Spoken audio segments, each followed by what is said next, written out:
What are your thoughts on the intelligence failure? Because Israel has been renowned, or at least the reputation has been, that they have a very, very strong and very well-connected intelligence apparatus, Mossad, and in fact connected, no doubt, globally with all sorts of other intelligence agencies too. What are your thoughts on the fact that there has been a failure here? Oh, I just think it's absolutely astonishing because, yes, Mossad's had this reputation for a long, long time of being a world leader, really, in human intelligence especially. I have heard that there's been a greater increased reliance on trying to develop artificial intelligence in their intelligence gathering. Sometimes the more intelligence you have, the more difficult it is actually to see through it all. So maybe that's been part of the problem.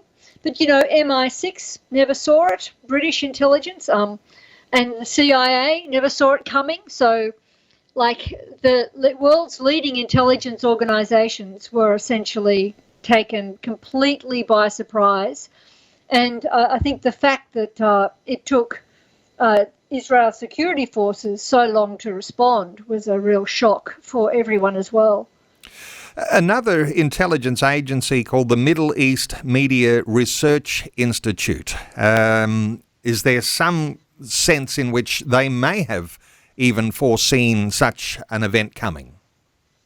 Yes, now, MEMRI, or the Middle East Media Research Institute, it's not so much an intelligence agency as it just monitors all basically open source material in the Middle East. So none of the stuff they're monitoring really is secret.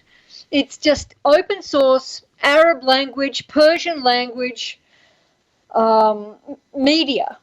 And they analyse it, they put the pieces of the puzzle together, and they report on it. So they monitor education material, for example, that's being taught in Palestinian schools. They monitor what the Ayatollahs are saying in their speeches on Friday afternoons and things. So they monitor all that. Now, they put out a piece on the 31st of August. It's written by Yigal Kamon, and it's Signs of Possible War in September, October. MEMRI Daily Brief, number 517. And they list a whole string of reasons why they believe war could be imminent. Number one was growing number of provocations by Hezbollah on Israel's northern border, the adaptation in the West Bank of Gaza-style fighting methods. So in the West Bank, they've been firing rockets, they've been building tunnels, the possibility of clashes at Alaska during the Jewish holidays, and that there have been increased threats of regional war.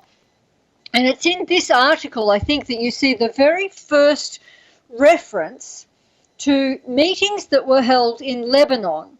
So this report, which is, as I said, dated the 31st of August, talks about the axis of resistance gatherings in Lebanon. Iran, Hezbollah, Hamas, and Palestinian Islamic Jihad meeting fortnightly to discuss an upcoming war.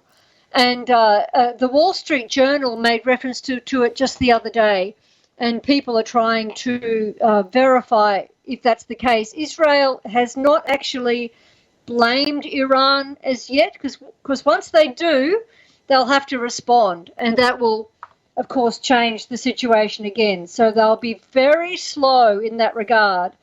But here we see the very first reference to these meetings of the axis of resistance meeting in Lebanon to supposedly, allegedly, plan the upcoming war. So no one should have been taken by surprise, really.